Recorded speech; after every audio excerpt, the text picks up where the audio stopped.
Hello, everyone. The conversation continues. I am Michael Dismuke, freelance writer for Star Trek Adventures RPG, in addition to being the lead writer on Star Trek Adventures Captain's Log, the solo RPG game, and a Star Trek fiction writer, amongst other things in the kingdom of writing. And of course, this is not a show unless I'm able to have with me Jim Johnson, who we actually met in person 3 days before the recording of this event for the first time in 4 years.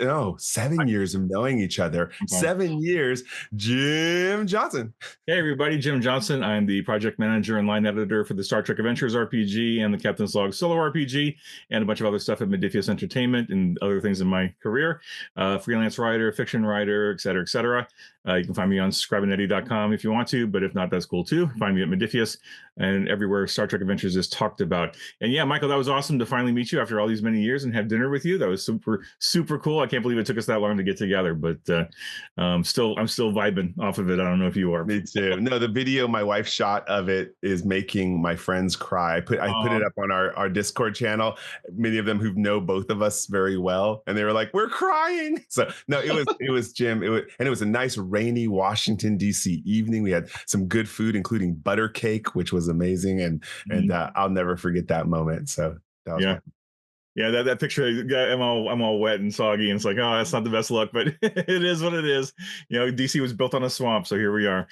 Anyway, so we are here with yet another episode, 4 years into this podcast. We've got some great stuff planned for you coming weeks, but tonight we have a wonderful guest, and I can't wait to talk more with him. He is, his credit list is longer than both of my arms put together, and then maybe both my legs too. But Keith DeCandido, please introduce yourself, sir.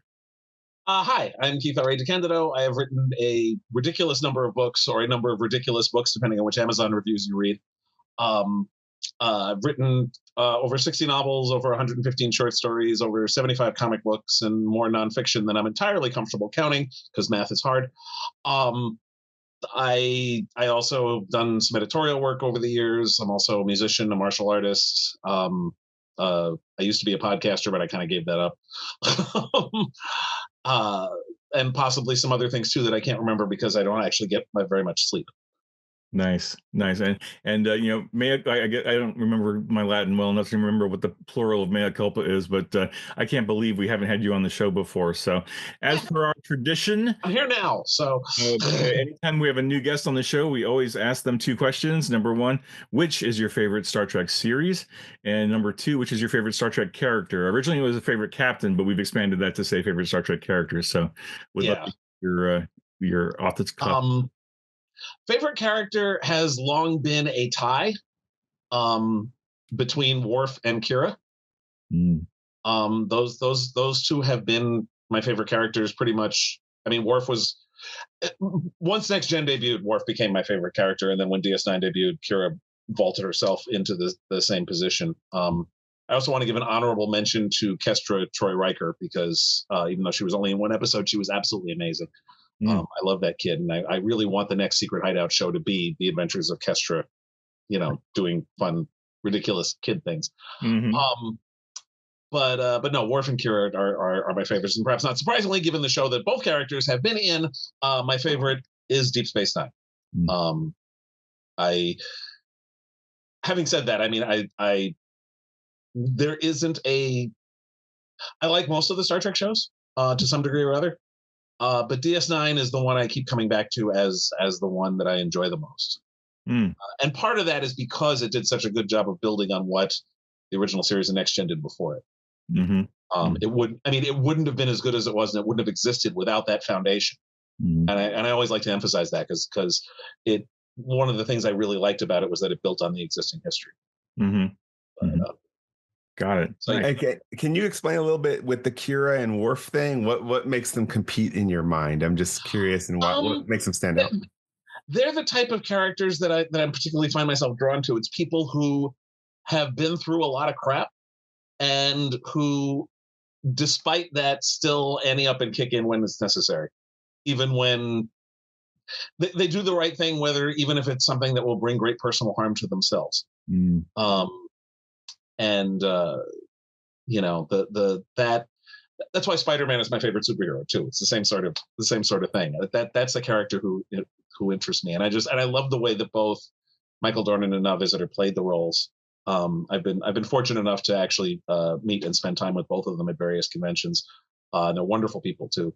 On top of that, I was asked to sort of moderate a Q&A Michael Dorn had at a convention one year, and I basically was his straight man for the whole thing. It was awesome. It was great. And Nana actually had read one of the novella I did, The Horn and Ivory, which was a Kira-focused novella I did back in 2001, and really liked it, which was very, very touching. Oh, that's awesome. It's always. But I've got my first two. The first two Star Trek novels I wrote, the first one focused on Worf, the second one focused on Kira, which worked out great for me. Nice. But it was so much fun to dig into those characters, and there's so much there, so much that they've been through, and have come out the other side, damaged but not broken. So. Wow. All right. Well, so we're here to celebrate all things Keith tonight. I know we traditionally talk about Star Trek Adventures, RPGs, writing. We've been expanding more into the writing life, the joys and challenges of being a freelancer, gig economy, just getting into the writing mindset. And gosh, you are such a great wellhouse of knowledge and experience, right? And well, I've been a freelancer since 1998, so yeah, it's a long time. Yeah, and I'm not dead yet. So and you certainly have seen the seismic shifts in the industry from '98 to where we are now, and the rise of the indies and the Kindle and all that stuff. So I guess not to send you to the way back machine, as it were, but where were you pre '98 that made you decide writing's where I want to be? Oh, writing was always where I wanted to be, but I needed to be able to actually make a living at it. And I knew I wasn't going to be able to do that right away. I've always wanted to be a writer. The first thing I wrote was this little book I made when I was 6 years old called Reflections in My Mirror. It was terrible. I was 6, but my parents are librarians, and they read to me when I was a kid, and they gave me stuff to read when I was old enough to read on my own. And I always wanted to be somebody who made stories. So that desire was always there. In college, I got to do editorial work. I worked on. I started out writing for the paper. That was actually what it was called. It was called The Paper. Caps, lowercase t, lowercase p. The Paper at Fordham University, which was a great place to do ridiculous journalism as we did. And I wrote reviews for them, and then I became the arts editor and then the executive editor, and that gave me a path to a way to make a living. Until my writing career took off, if it ever did. By '98, it more or less had. I had already in '98 I had sold my first two novels, and was working on the next 3, I think. And I figured I had enough experience. I'd been an editor for 8 years. I was at that point I was working for the late Byron Price, who was a book packager. Doing editorial work for him, and that was also a great experience. But by '98, I really wanted to be able to go out on my own. I still freelanced for Byron. I went into the office 2 days a week and worked on the projects I was doing for him. But then I wound up about 6 months later, quitting for reasons that are not worth going into right now. But since all the parties involved are dead at this point, so I really don't need to get into that. But actually, I assume the CFO is dead. I mean, he was already ancient then, and that's but you never know. But eventually, I just went out on my own, and I actually was making more money as a freelancer than I was as a full-time editor. That's more a statement on how crappy a job full-time editor is payment-wise than it is on my freelance career. But still, I wrote a Spider-Man novel. I wrote a movie novelization for Tor, a couple of Young Hercules novels, and then I started writing for Star Trek. I did a Star Trek comic book for Wildstorm, Started writing Star Trek novels for Simon and Schuster, and it just snowballed from there. With all that said, I'm asking, where can I find a copy of Reflections in Your Mirror to read? You can come to my house. It's here. It's not available on Amazon. Oh hell no! I keep it nearby to keep myself humble, but that's it. You were 6 years old. Come to the house and ask. I might show it to you, but that's you have too high of I want to know the 6-year-old self what they were thinking. I think that's brilliant. There's no way it's not great literature when you remember you were 6 years old. Trust me, there's every way it's not great literature, but. So I'm curious, Keith. We try to talk about this to some of our guests, and I'm trying to get more intentional about it. I'm curious about you said your parents were both librarians, which is awesome. I'm sure that was really helpful for getting a literary background. But if you can, how was your teacher support or your school support? Did you have teachers that were like actively encouraging you to get into reading and writing and that kind of thing, or was it? There were some, yeah. The grammar school I went to was a Montessori school called Nourishell Academy, which doesn't exist anymore. But there were three teachers there who were wonderfully encouraging to me as a 5, 6, and 7-year-old, both in terms of learning and in terms of expressing myself. I did a lot of drama also, some acting. We did a bunch of Gilbert and Sullivan plays at my grammar school. So I performed Model of a Modern Major General in the Pirates of Penzance at 7 years old. And I can't remember it all now, but I remembered it all then. That was the important part. That's amazing. But and that honestly was helpful in a lot of ways, even though I didn't actually pursue an acting career, just in terms of doing things like this and things like conventions and public appearances and stuff, and just giving me the confidence to be able to go out in front of people and just talk about stuff, which is a big part of the gig, or can be. It doesn't have to be a big part of the gig, but it is for me. Sure. Sure. And then in high school, in particular, there were a couple of English teachers who were very encouraging for both the reading and the writing, and also the faculty advisor for the high school newspaper, who was in many ways my first editor. He was he was very encouraging of the writing that we did for the high school newspaper, which is called The Pilot, and gave very good advice to those of us writing for the newspaper. Yeah, one of my favorite things. I used a what some refer to as a $10 word. It was, a word that not all high school students would necessarily know the meaning of. And I said, do I really want to keep this? And Father Corey, the faculty advisor, said, if they don't know what it means, they can look it up, which was his answer for everything. What was the word? I don't remember, honestly. It was probably like anti-disestablishmentarian. I just no, it wasn't anything quite that long, but yeah. I don't remember what word I used, but I remember his comment on it. And certainly in college, I got lots. I was an English major and a women's studies minor in college, and I had some at Fordham University, and I had some phenomenal professors there who were tremendously encouraging, and both in terms of broadening my reading horizons as well as kicking my writing in the tush, as it were. So. No, that's fantastic. So you mentioned writing, of course, and theater. I think I must have forgotten somewhere along the way that you had a theater background. I know you did. Calling it a theater background is giving it a lot of credit. I didn't. I did it through high school, but that was it. It was nothing.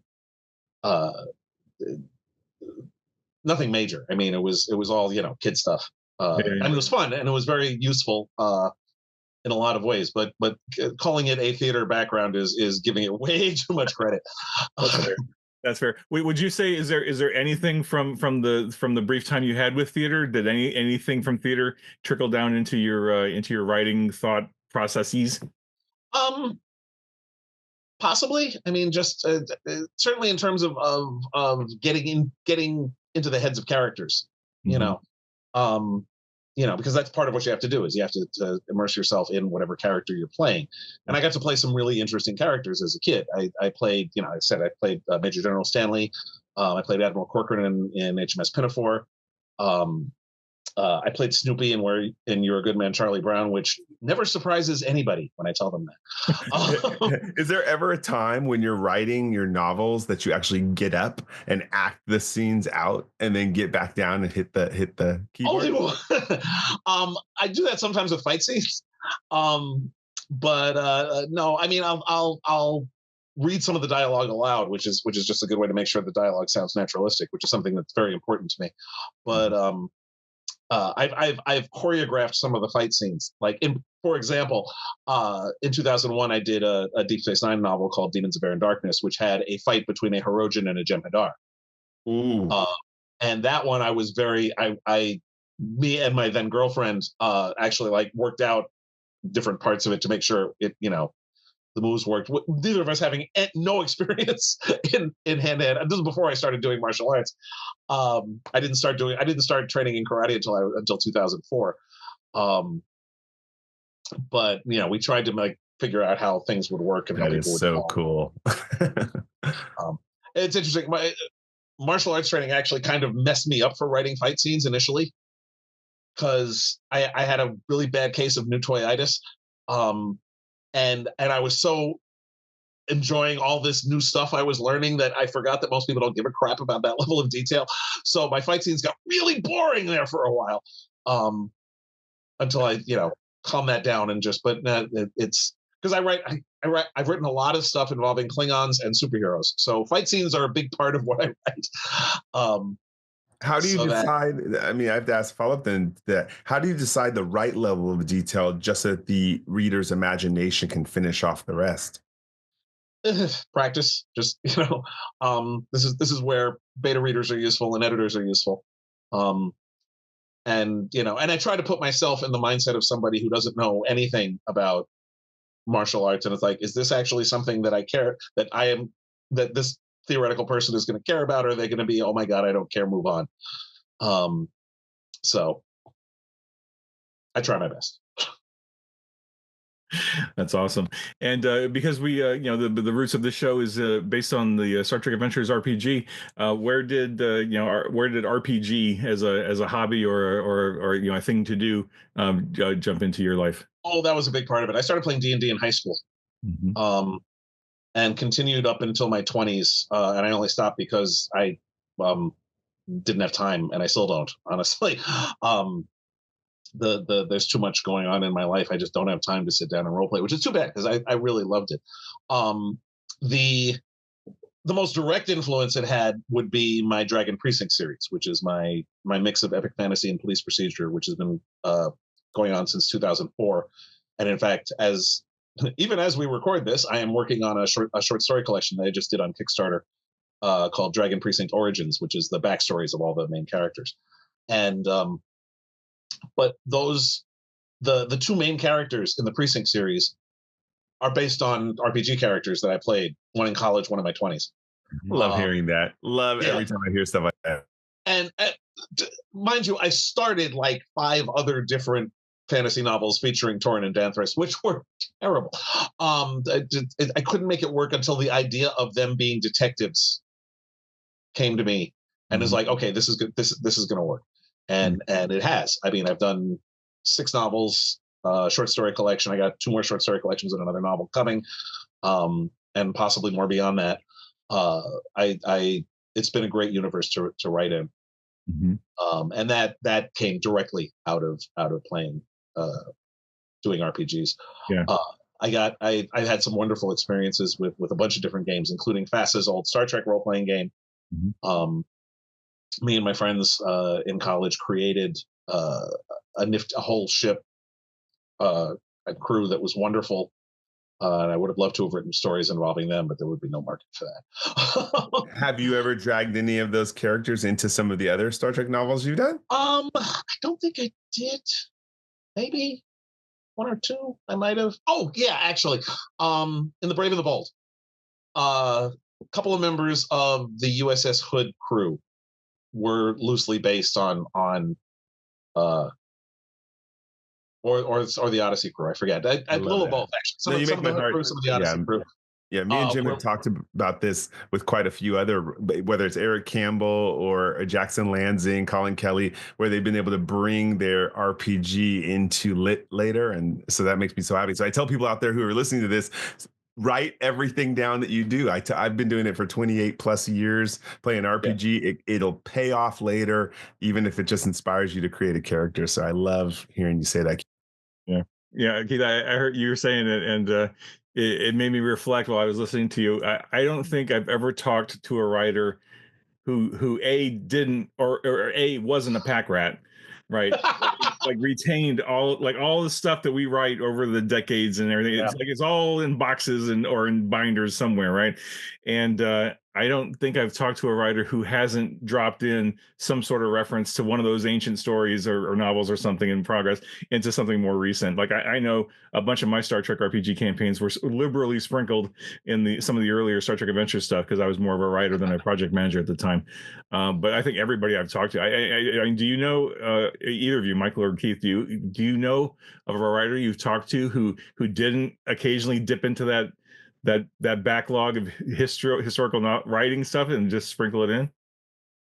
I mean, I'm sure there's some. I mean, I know some writers who never did role-playing games. So obviously, they didn't incorporate RPG characters as such.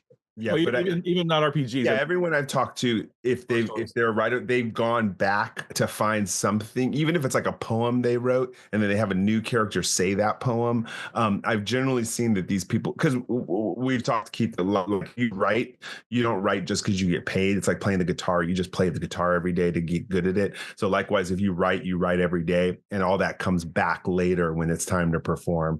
So yeah, I've seen that a lot, Jim. When that's a question I ask a lot of people, because I love knowing that RPG has a creative payoff. You know, there's a couple of characters that I've recently put into one not so recently, but put into fiction, who are like characters that have been sort of rummaging around in the back of my head for ages, and I just never had the right venue for them. One is the character of Sonic Pran, who is the main character in A Singular Destiny, which was my follow-up to the Destiny trilogy back in 2009. That type, not that specific character, but that type of character is one that I've been wanting to do for ages. Somebody whose superpower, as it were, is talking to people.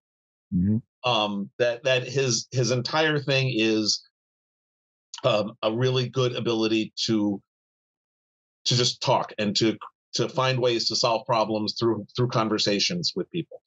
And that's something I've been dying to do, and I finally had the opportunity to do it there.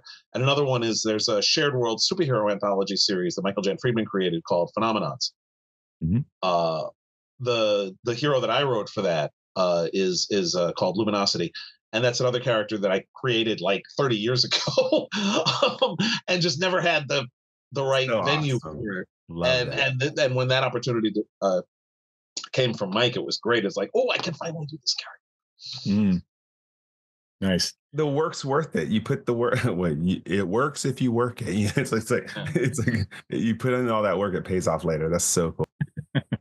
Well, I wonder. I don't remember what writer I picked up this nugget from, but their argument was, when you write something, even if you realize you're going down a wrong path and you stop and you dump it and you go on, you restart or you go whatever, like that's not wasted time. It's not wasted effort. It's just practice. It's practice for the next thing, right? So.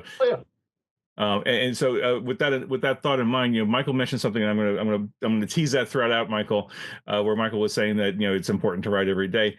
Just going into your writing process a little bit, Keith. Like of course now given that you've got tons and tons of novels and short stories and stuff under your belt already, do you write every day? Like what's your process looking like now as a writer? Are you still daily creating new stuff, or do you give yourself some time?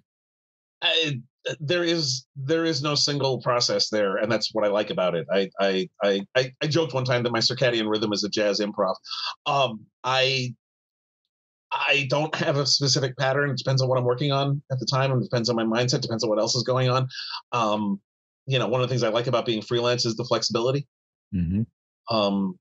There'll be some days where I don't get any writing done simply because there's other stuff I got to do.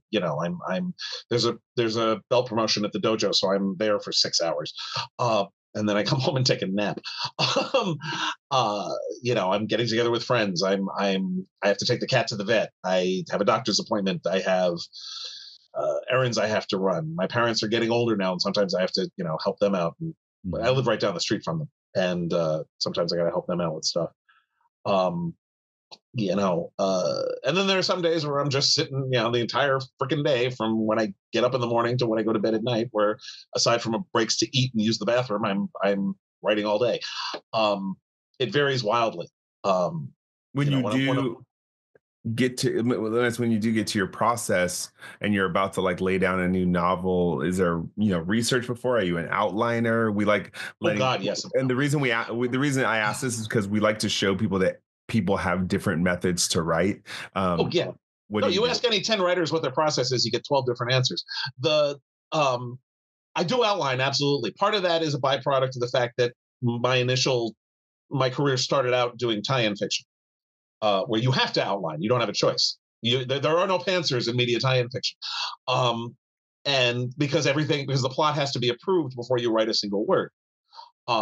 So that was of necessity my process when I first started.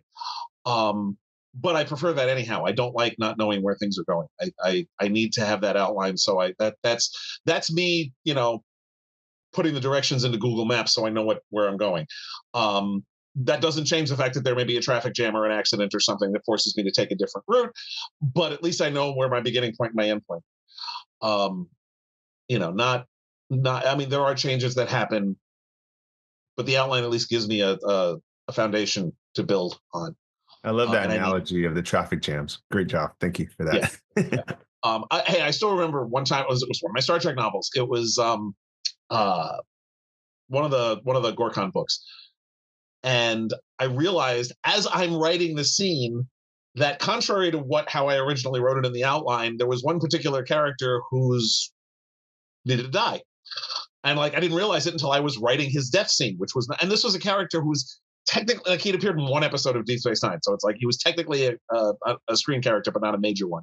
And I wrote the scene, I finished the scene, I emailed Marco Palmieri and I said, Marco, you need to talk to licensing and please ask them if it's okay if I kill this guy. And they said, yes. But I was nervous there for a second because I was like, this wasn't what we planned. And this happens sometimes, battle plans don't always survive contact with the enemy, as it were, and stuff changes. I think that's amazing that you have to ask permission before you kill someone. Even a side. You have to. To me, I'm like, that's fascinating. Especially if it's a character that I created, they wouldn't give a crap. But technically, this was Cornyn, who was played by Rick Worthy. He was in Soldiers of the Empire, and he was the first officer on the Gorkon. And I realized as I'm writing it's not just him. He's got to die here. That's the only way this scene is going to work. I still remember this was classic. From 2000 to 2007, I edited a monthly series called the Starfleet Corps of Engineers. It was a monthly series of novella-length ebooks, which they canceled due to poor sales 3 months before the Amazon Kindle debut. That was oh man, perfect timing. That's where I read them on. I read those on my Amazon Kindle, just so you know. Right. Yeah.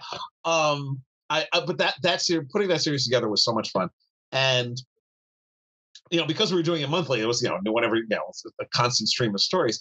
And there was one story that Ilsa Bick did. Ilsa and I had been talking about making the character of Elizabeth Lenz pregnant because she would make the world's worst mother. And we'd sort of talked about it vaguely as something we might do in the future. And then she turns in this story, and it ends with her being pregnant, which was not in the outline. I'm like, crap.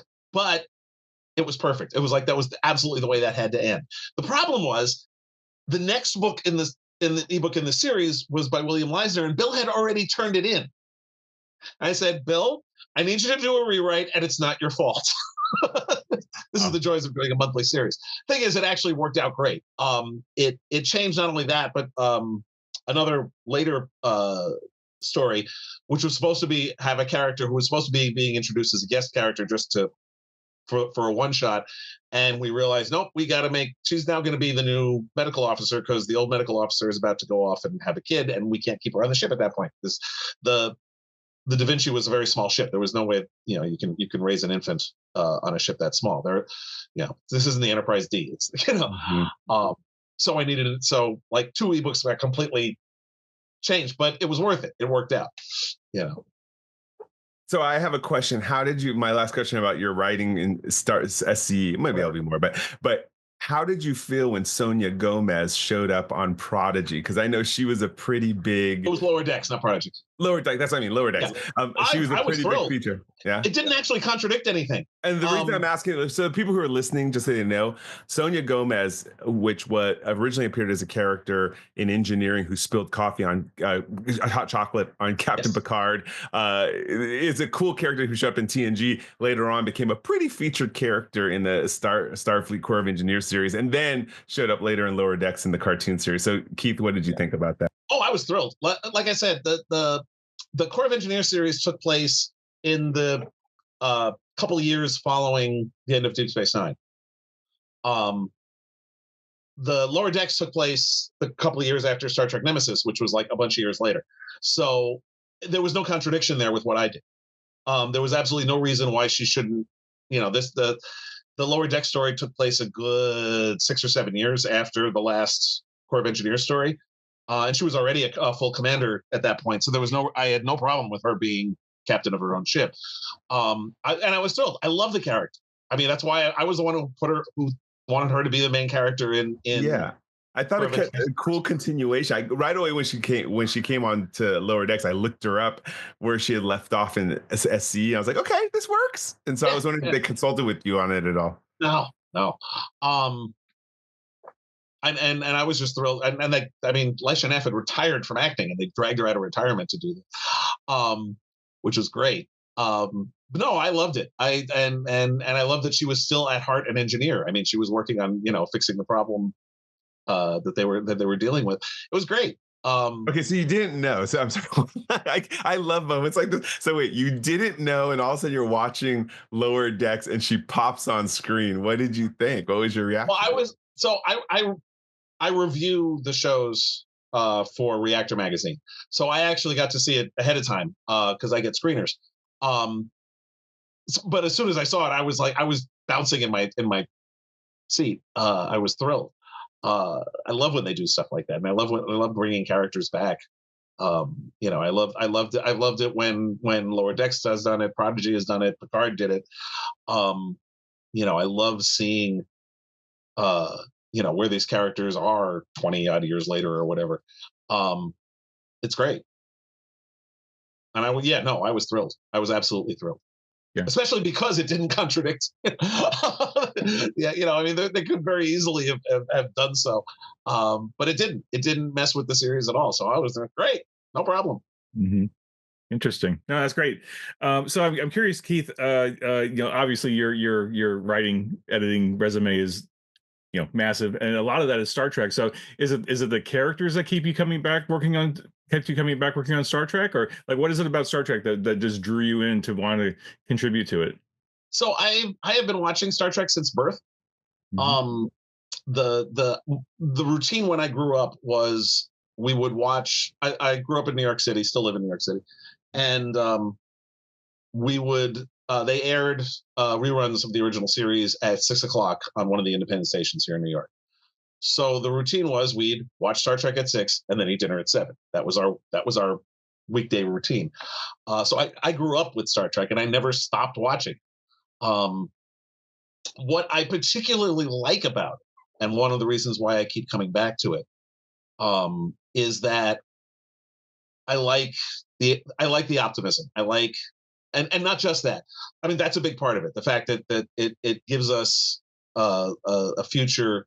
It shows us a future that is very appealing, in which we've moved on. We've moved on from things like prejudice and poverty and other stuff, and there's still problems to be solved, but we've at least accomplished that.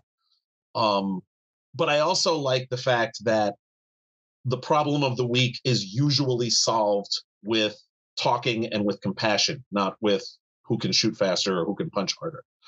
And that especially is what I keep coming back to and what I think is the most important aspect Star Trek. What makes Star Trek unique, and why it has endured, I think, is because whether it's Kirk helping Balak after his ship nearly destroyed the Enterprise because he sent out a distress signal, whether it's Picard admitting to Q that he's helpless before the Borg and please send us home now, or the Dominion War ending not because of a military strategy, but because Odo basically did an act of compassion and of self-sacrifice too.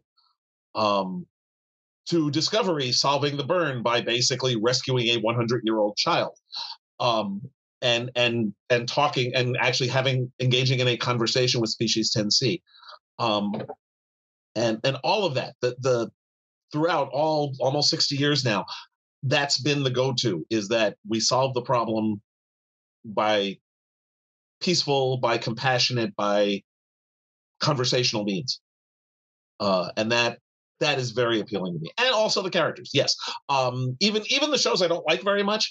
I won't name names, Enterprise, but even there the characters are compelling, most of them.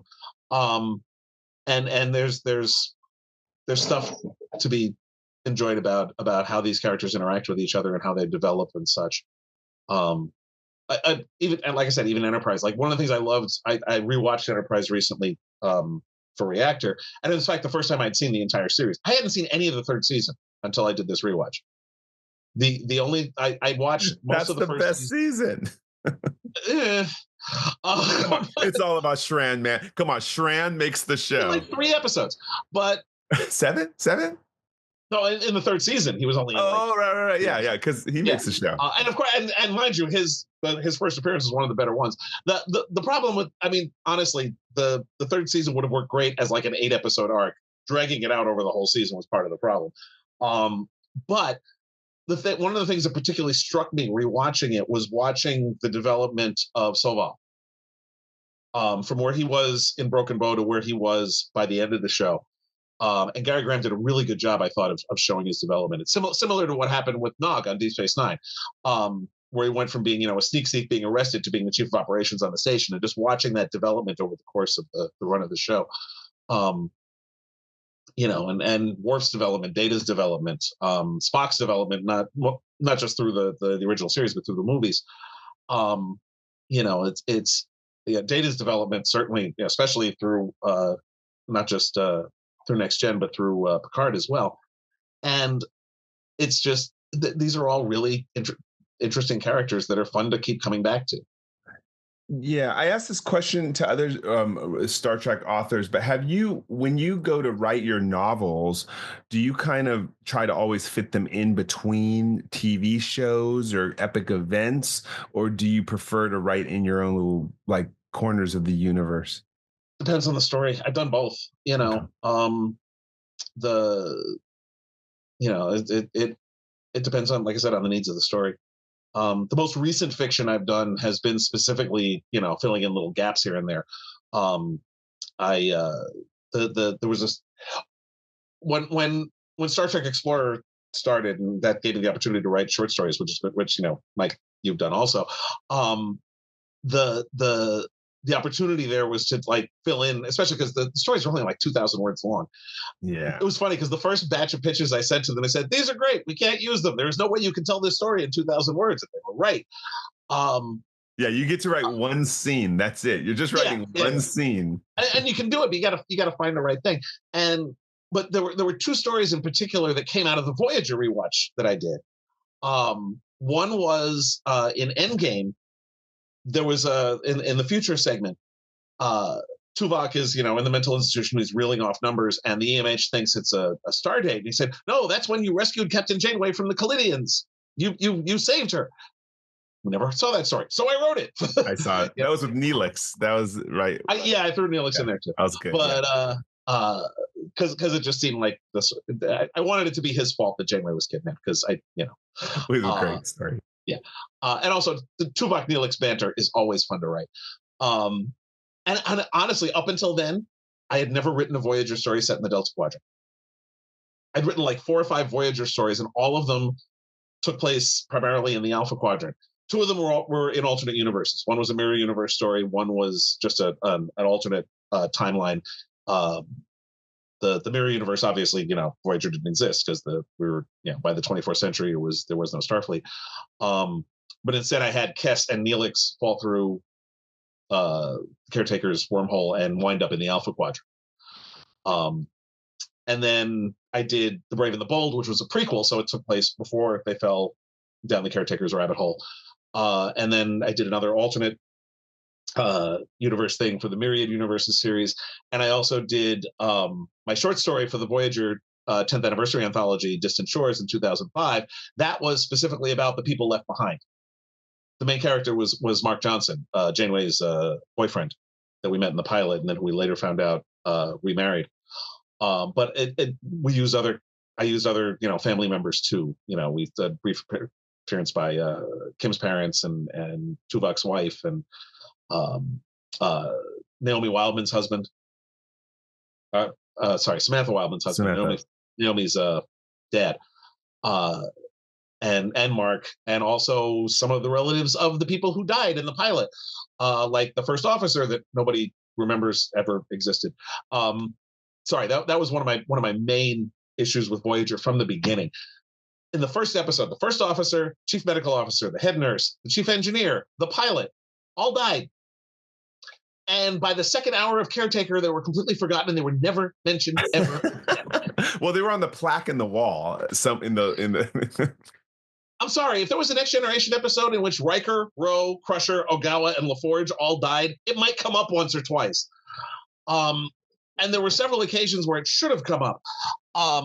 That always annoyed the crap out of me. And one of the main characters in that short story is a close friend of the first officer who also wanted to know what happened because they don't know. They don't know who died.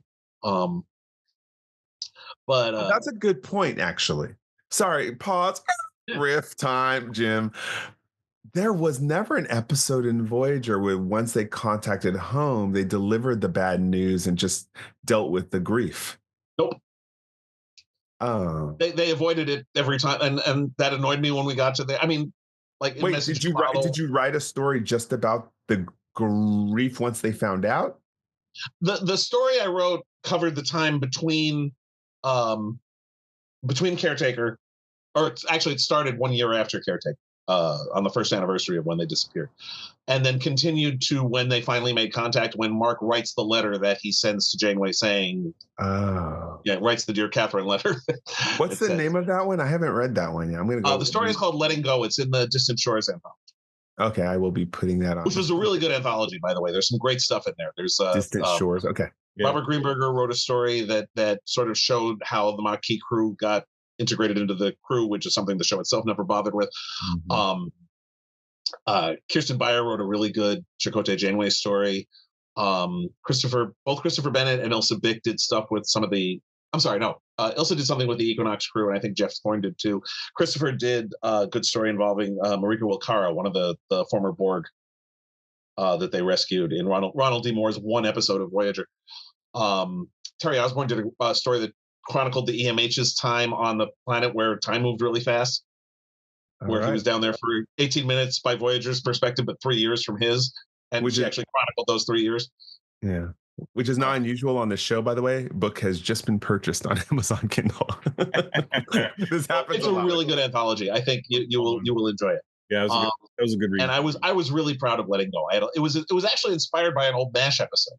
Mm-hmm. There was an episode of MASH where BJ organized a party for all of their people left behind. BJ's wife, Hawkeye's dad, Margaret's dad, Radar's mom and Uncle Ed, Potter's wife, and so on.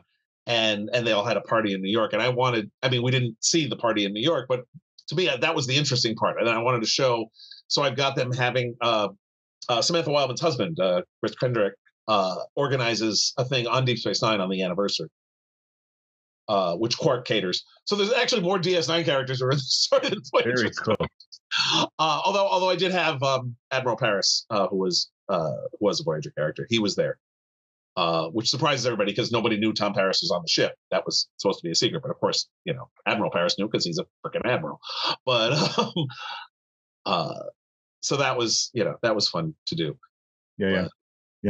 No, Michael, it's interesting. I think I've always thought, Voyager was a great idea, just coming out at the wrong time. I think if because every episode it was brand new, sparkly, shiny ship. It's like, no, you don't have a star base, you don't have the resources like the Enterprise D has. You should be showing some wear and tear. But of course, it wasn't serialized. It was episodic, and thanks to UPN or whatever. And they were playing it safe because they were the vanguard of a new network, so they didn't want to rock the boat. Right. But yeah, I mean, I would have loved to have seen them delve more into that, like all the challenges of integrating a Maquis and Starfleet crew. I mean, I know they played with it a little bit on a couple of the first No, they didn't. episodes, but a little bit, not much though. But I love talking to you about this, Keith. This is great. He's raw. Thanks. I was going to ask you a question, Keith. So like having done a bunch of Strange New World stories and having run this will date me, a YouTube group for prospective Strange New Worlds writers. I remember a lot of us were writing stories that were connecting the dots in episodes. Right? Oh, here's this guy's story that we didn't pick up on, or here's how this led to this, or whatever. So I'm curious, like all the novels and short stories you've read, do you have a preference? Do you prefer to write stories that are connecting the dots in certain places, or do you prefer, I'm just going to take this corner of the galaxy and just tell a cool story over here and then reset the sandbox at the end of it? The former more than the latter, although I've done both. It depends on the needs of the story. Having said that, what I think is probably my best Star Trek novel, if not my best novel, period, was entirely dot connecting. It was The Art of the Impossible, my Lost Era novel from 2003. Which was telling 18 years of history, and I worked in so much stuff. I explained why relations with the Klingons were so bad that it took the Enterprise C's sacrifice to bring them back from the brink of war.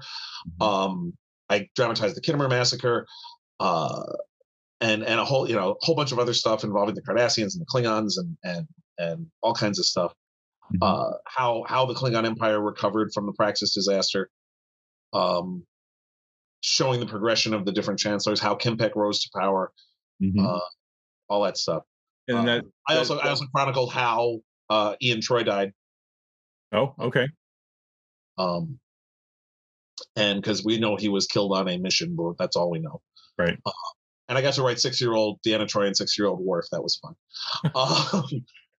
But and a much crankier, older version of the other Worf from Star Trek VI. The Colonel Worf, yeah. Well, General by this time. General by that point, yeah. And writing, older versions of the TOS characters and younger versions of the 24th century characters. And Curzon Dax plays a big role in the story. Yeah. And that was that. I mean, like I said, that was pure dot connecting. I took a 30-second conversation between Bashir and Garrick in The Way of the Warrior and built a 100,000-word novel out of it. But it was fun, and I enjoy that because Star Trek has a really rich history, and it's really fun to dive into it and play around with it and tug at different parts of it and see, what connections you can make. And it's actually frightening how well it holds together. I mean, obviously not perfectly, but I mean, you got 60 years of wildly different groups of people working on it, and for the most part, it holds together pretty well. Yeah. And that's fun. I mean, and it's a complete, complicated universe. It's fun to take advantage of that. Well, I've got to ask you, given this book in particular, 18 years worth of time that you're working through it, just talk a little bit about like what was your prep going into that? Like I know you said you outlined, so you had to outline it to some degree, especially that one of density. But like, what was your research process going into that to like try to find all the dots to connect? Just rewatch. I mean, normally when I start a tie-in project, I dive into all of it. You can't do that with Star Trek. That's not practical. But I went and checked out and rewatched as many episodes that dealt with Cardassian and Klingon history and politics as I could. That was the main focus. Just seeing what different things were established at different times, what characters I could play with and such. You have to, like I said, you got to pick and choose your research. So yeah, that was what I did for that. You know, it's like whenever I wrote a new Klingon book, I would sit down and watch every freaking Klingon episode, which I also did when I did the stuff for the core rulebook for you, Jim. Just rewatched every episode and movie that had a Klingon in it anywhere, which I also did when I wrote the Klingon Art of War back 10 years ago. Sure. You know, for that matter, when I did one of the stories I did for Star Trek Explorer was called Work Worth Doing, which was President Rillick's backstory.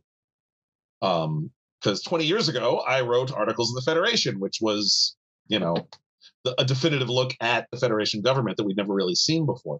Mm-hmm. So when they made the Federation president a recurring character on Discovery, again, I was bouncing in my seat. It's like, yes, finally. And it's like, I got to write this woman's story. This is the story I was meant to write. Mm-hmm. And Explorer was the perfect place for it. And that was fun. But I sat down and I rewatched every single appearance that Rillick made to make sure I didn't miss anything, if nothing else. Right. And you watch it differently when you're watching it for research than when you do for fun. Mm-hmm. You know, and you notice stuff that you don't notice when you're just enjoying it as a fan. I mean, I watch every episode with knowing I'm going to be reviewing it for Reactor, so that also I tend to watch it with a more critical eye for that reason. But when you're watching it for research, you pay much more attention to certain character details that you wouldn't necessarily pay attention to or care about otherwise. So. Yeah, I find myself hitting the pause button quite often.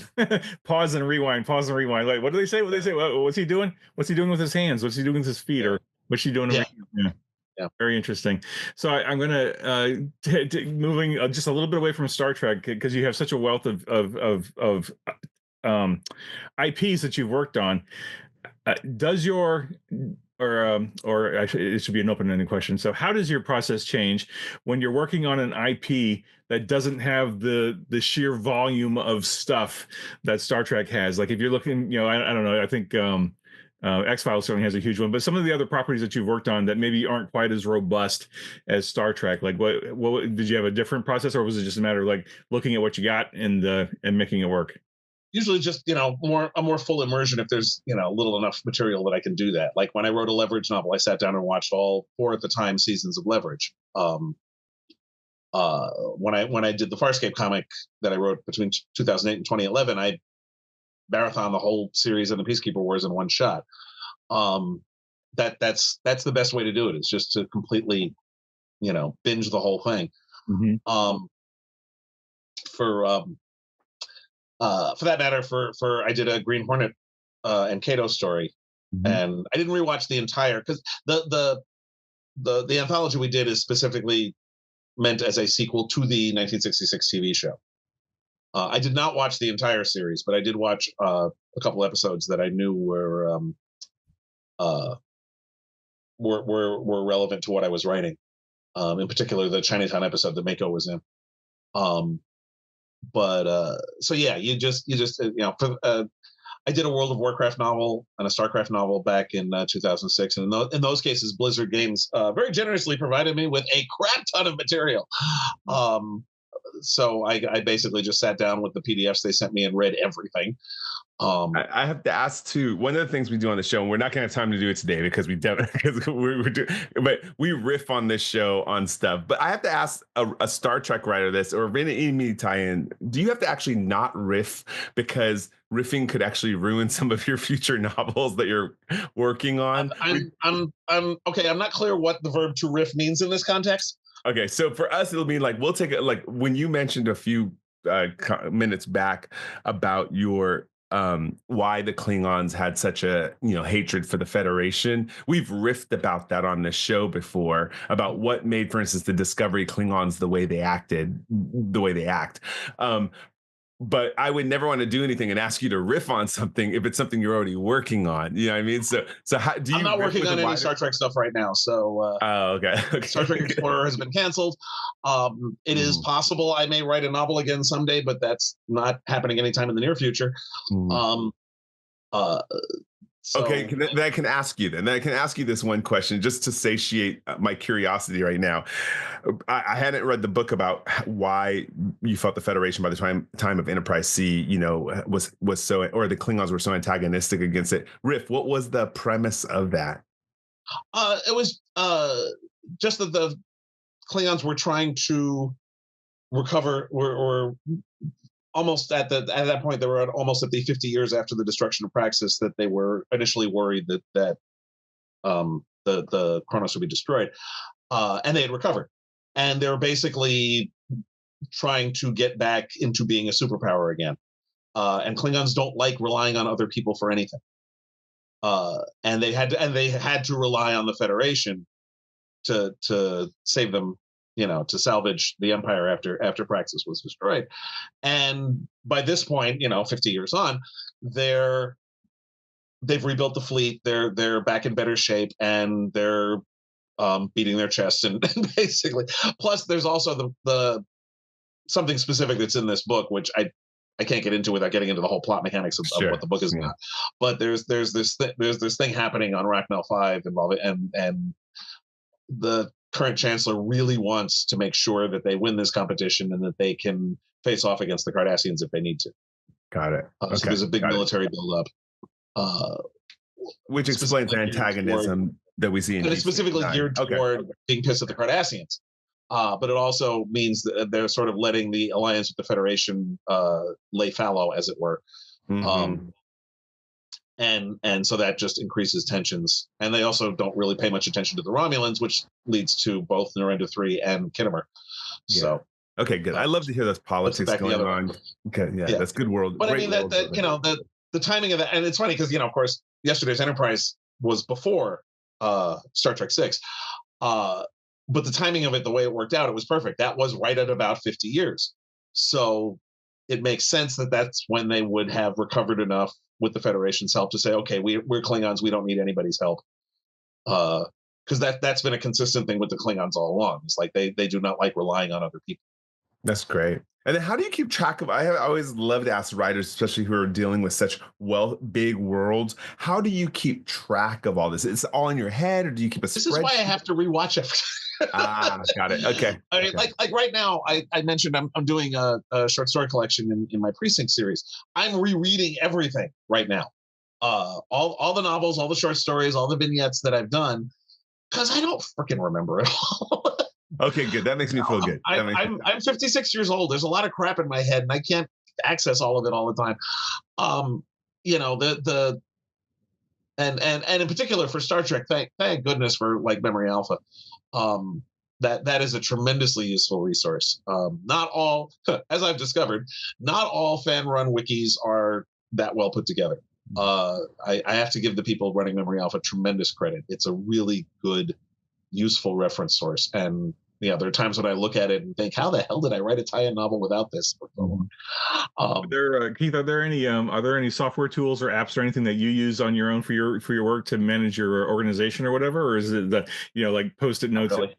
Report? Yeah, I just write stuff down or keep it in my head or just in Word mostly. Mm-hmm. Got it. That's stuff that goes into the outline, really. Fair. All right. Well, I've got two last questions for you, and then I think we'll move into gratitude. So your massive body of work, it being said, what's your dream project? What IP have you not worked for yet, or what thing is out there in the universe that you would love to get your writing hands into? I still have not written for Star Wars, and I would love to. I've actually, contrary to other white men on the internet, I actually really like what Disney has been doing with Star Wars. I like the fact that they've been focusing on the broader reach of the galaxy far, far away, not just the Jedi and whoever the Jedi are beating up. There's much more focus on the ground level stuff. You saw that in particular in The Last Jedi and in Rogue One and in Andor. And in Solo, for that matter, for all that movie was flawed, and that's that part of that universe is of much more interest to me, and I would love to write for Star Wars. I don't know if it'll ever happen, but it would be awesome if it did. I'm I'm much more engaged in that universe over the last 10 years than I was in the previous two. I was always a fan. I always enjoyed Star Wars. Yeah. But I was never like deeply invested in it the way I am now. Mm-hmm. Especially with what they've been doing, like on The Mandalorian and in Andor and the some of the recent movies. Would you try to write Rogue One is the sort of thing that never used to be a movie. That was something that would be a tie-in on. That was amazing. That was, and I love that. And it gave us Andor, which has been fantastic. And I'm like counting the nanoseconds until the new season debuts. Would you, if you were writing for Star Wars, would you try to add some optimism to it, or would you just fully fall into the Star Wars genre? No, I mean that optimism isn't what Star Wars does. Okay, it's good in there. I'm just curious.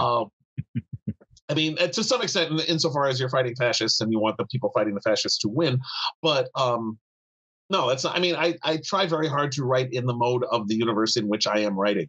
When I wrote an Andromeda novel, that was a much different type of, even though it had some shared some DNA with Star Trek, it was a much different type of universe. It was, and I tried to stick with that. I wrote a CSI New York book, which meant I had to turn off everything I know about police procedure because CSI bore no resemblance to actual police work. But because that's what they did. That's what the CSI world is. So yeah, no, I try very hard to match the idiom of whatever I'm working in. So yeah, if I'm writing Star Wars, I'm writing Star Wars. That's the whole point. Yeah. Nice. All right. Well, my last question to you then, Keith, is your career spanning decades now. If you were to attempt to condense it all down to one piece of advice for a prospective writer coming into the world and wanting to do, traditional publishing, indie publishing, self-publishing, gig economy, looking for work, what would be that one golden nugget that you'd want to impart to the newbies coming along? Actually something that I first got from Dean Wesley Smith and Christine Catherine Roche many years ago, which is you are responsible for your own career. Not your agent, not your editor, not your pets, not your spouse, not anybody. You're the only one. You are responsible for your own career, and you have to take that responsibility seriously. Excellent advice. There's other advice I can give too. I have I have lots of advice, but that's I think the biggie. That's very good advice. All right, Michael, I think Keith, I can talk with you for another 2, 3, 4 hours easily, but yeah, I'm bringing you on a riff I'm going to invite you back for one of our riff episodes. We have some pretty crazy ones that are really fun, and we do it a lot to inspire people to tell stories or gamers to build good modules. But Keith, this has been amazing. Like I said, I've been tracking your work for decades. Well, maybe a decade and a half, if I'm going to be totally honest, and reading a lot of your books. So I appreciate it. I mean, I can't tell you how it's such a comfort food to be by the pool, reading a Star Trek novel or listening to it on an audiobook. And your name comes up more often than not when I'm picking my books. So thank you for that. All right. And before we close out the show, Keith, let us know what is going on. Where should we be looking for your new work and all that good stuff? I'm very easy to find online. If you do a search for Keith DeCandido, I'm the only thing that will turn up. There's nobody else with that name, which is probably for the best. I'm active on Facebook, on Instagram, on Threads, on Blue Sky. I'm semi-active on the site I insist on still calling Twitter. And I also have a YouTube channel that's currently on hiatus, but I've done audio readings of a bunch of my short stories there, that's all still there. And I have a Patreon as well. And I have a blog because I'm old. And any of those places you can find me. I have a terrible website called DeCandido.net, which is just a very badly constructed link dump to all those places I just listed. So it's very easy to keep up with me online. I've got a bunch of things coming out this year. I mentioned Dragon Precinct Origins. There's the Green Hornet and Kato Detroit Noir City anthology. I have a couple stories coming out in Weird Tales magazine this year. The big one, though, is in October 28th, my new series, which I mentioned earlier, Supernatural Crimes Unit NYPD, which is a new mix of urban fantasy and police procedure. It's about a division of the NYPD that handles crimes involving magic and monsters. The first book is called The Thin Blue Ley-Line, and it's coming out on October 28th. It'll be available in hardcover, in ebook, and in audio. It's being published by the Weird Tales Presents imprint of Blackstone Publishing. I don't know who the reader is going to be yet. They haven't announced that, but it is available for pre-order. You can pre-order it directly from Blackstone or from Amazon, from Barnes & Noble, from Kobo, from bookshop.org if you want to support your local indie bookstore. Any of those places you can pre-order it, and please do, because the more pre-orders I get, the more likely it is that they'll pick up the series. I had so much fun with this book. It's writing in New York City, which I love. I've lived in New York my entire life, and I love writing about my city. And I'm really pleased with the cast of characters I've come up with for this series and the world I've created, and it's just so much fun. And I think everyone will enjoy it. So please pre-order that. Supernatural Crimes Unit, NYPD. All right. I'm sure the guys will have links for that. Yep, so. Exactly. I was going to say, everyone look at the links below in the post, and also on, if you're on Spotify or any of our podcasts, you'll see all the links below. And now let's talk gratitude. So I want to give a special shout out. I've had in my personal life a lot of different illnesses happening, whether it's friends of mine having cancer or dealing with cancer, even passing from cancer. And so I have to give a shout out to medical professionals out there. I know Star Trek has the best medical professionals in the universe that we dream about, but I would be remiss if I didn't say about supporting people who are ill or friends. Even in personal life, we all have work to do, but take that time out to support people. Doesn't mean we always know the right thing to say, but always be there, or even say nothing and just sit with people. But I've been really meditating on that a lot lately. And of course, the good thing about playing RPG is if you want to play a medical officer, you can be a miracle cure that we all wish we had in real life sometimes. So that's my thank you to all the medical professionals out there, nurses, doctors, counselors, psychologists, therapists, everything like that. All right, Keith, your gratitude for the week. I'm gonna go with editors, the unsung heroes of the writing world. I've been very fortunate to have had some excellent editors over the years. Both John Ordover and Marco Palmieri at Simon & Schuster, neither of whom are there now, but who I worked with when I was writing Star Trek fiction regularly in the 2000s, were excellent editors. John in particular was really good with conceptual editing of coming up with the story. Marco, I wrote some of my best work that I've ever done in my career for Marco. Marco was always good at taking what you had and making it better. And I'm using past tense. He's still working. I'm just not working with me right now. But he's very good at that. More recently, I worked with Melissa Ann Singer, who is my editor on my new series that's debuting in October, the Supernatural Crimes Unit NYPD series. And the book is so much better because of her. She just did an amazing job. And all the different people who've had me in anthologies over the last few years, in particular, Danielle Ackley McPhail and Jonathan Mayberry, two people in particular. David Boop, who I just worked with on the Green Hornet, who was great to work with. And just having been an editor myself, I appreciate what goes into the job, and I also know a good one when I see one, and I've been lucky enough to have some really good ones. So I am grateful to all my editors. Very nice.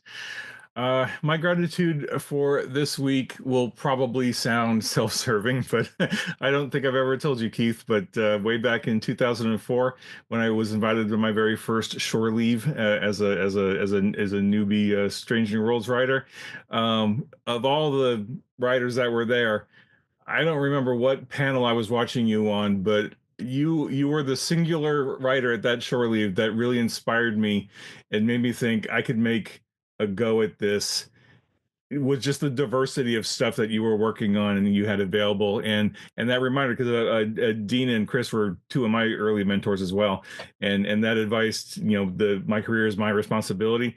I took that to heart, and I saw it in you, and I was like, that's where I want to go. I want to be a writer. I want to be a diverse writer. I don't want to just stovepipe into one thing. I want to do a lot of stuff. And of course, it took me time to realize that that's kind of how you have to do it. You have to be diverse. You have to do different things, because one thing won't always sustain you if you're chasing, especially IP work, because there's so many tie-in writers working on tie-ins now. But so I'm grateful for you, and just to show to have seen your career, not just as a writer, as an IP writer, an editor, and then doing your own original fiction too. It's so great to see you running the gamut stuff. And I'm also grateful that you decided to come play with us for a little while on the on STA. I was really, really grateful that you were able to contribute to the Klingon Core book, and then the adventure that you wrote. It was co-wrote, but yeah. It was that was I forgot that I'm bad at writing RPGs. I don't have the bone in my head to do that properly, and I'm really grateful that you brought in Fred to save my ass on that one. Oh, good, because like I said, I was grateful that you said yes. I was always nervous about reaching out to you and Dayton and to some other folks, like, oh, will you come play with us in this little teeny tiny thing over here? And you said yes. So I will always be grateful for that. So thank you, Keith. All right. You're welcome. Fantastic. What a great show. Thank you, Keith, for coming on. We love it. Again, talking Star Trek Adventures and storytelling and the great practice of it. Until next time, everyone, IDIC. Live long and prosper, y'all. Be safe, be well. We'll talk to you all next time.